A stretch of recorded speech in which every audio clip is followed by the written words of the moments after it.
Once we've determined the type of wax that will suit our specific needs for the day, it comes down to the actual application. The most important thing to note is the temperature in which your iron should be set at. It'll always be set on the package. The softer or warmer the wax, the lower the temperature. The harder or stiffer the wax, the higher the temperature. Generally, a base will start to burn at about 120 degrees. It'll start to melt at 140 degrees. A regular wax that should work for most occasions has a melting point of 140.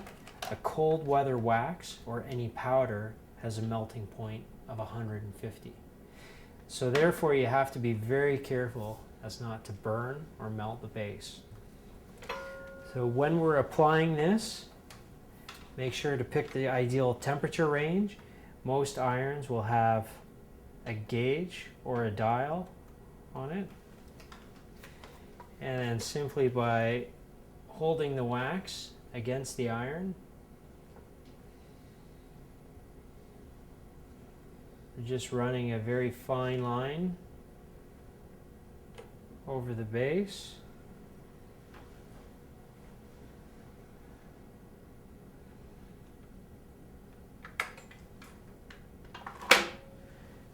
At this point, we now have enough wax on the ski to cover the base.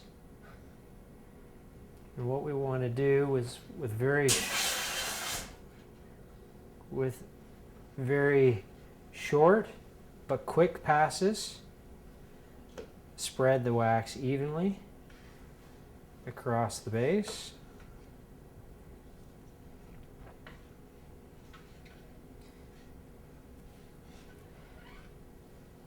If it's accessible to, there's a material called a fiberline, and it's a very open weave material, very lightweight, and absorbs wax very well. And this can be applied with your iron, and this will just help to spread the wax a little more evenly across the base.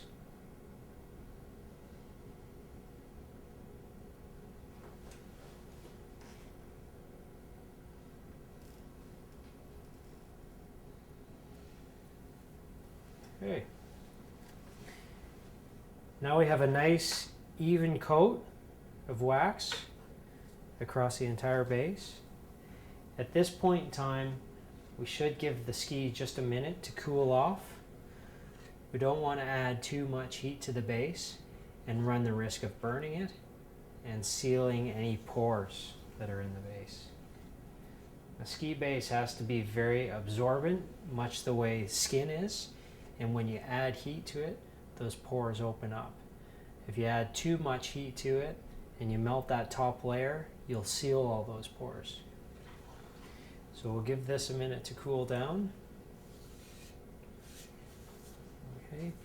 And now the wax that we're using is 140 degrees. So ideally on this length of ski, our final pass should really only be about 15 seconds.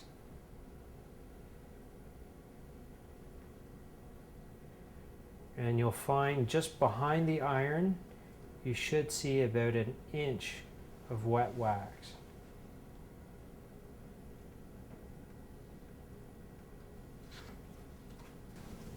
At this point, we've let the wax cool. Generally 5 minutes is good enough. And then we're taking a scraper, making sure that it's sharp. And if possible, just run the scraper across a block of wood just to make sure there are no burrs and nicks. And generally starting at the front or the tip and just working to the tail, just scraping in a series of small passes.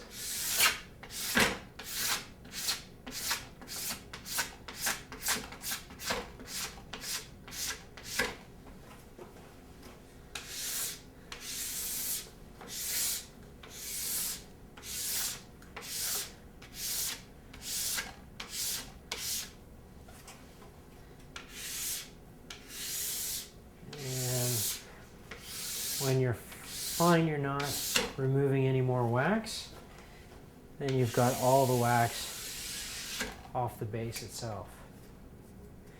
Make sure you always remove any excess wax on the edge.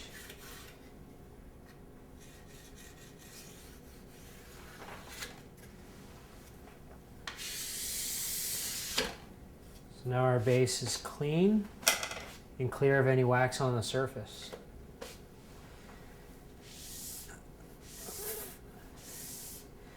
A Fibertex pad, which is just a little abrasive pad, will help take any wax that you've got off the edges without doing any damage to the edges.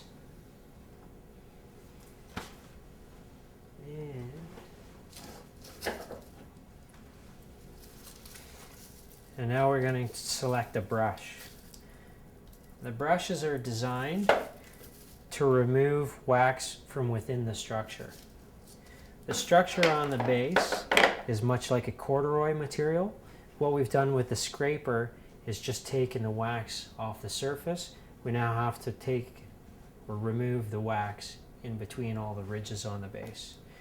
For this, we'll generally take anything that's a brass or a bronze bristle. You should usually have an arrow marked on your brush to make sure that you're always going in the same direction. With a brass or a bronze bristled brush, they'll tend to bend, and if you're switching directions, you may end up tearing at the base.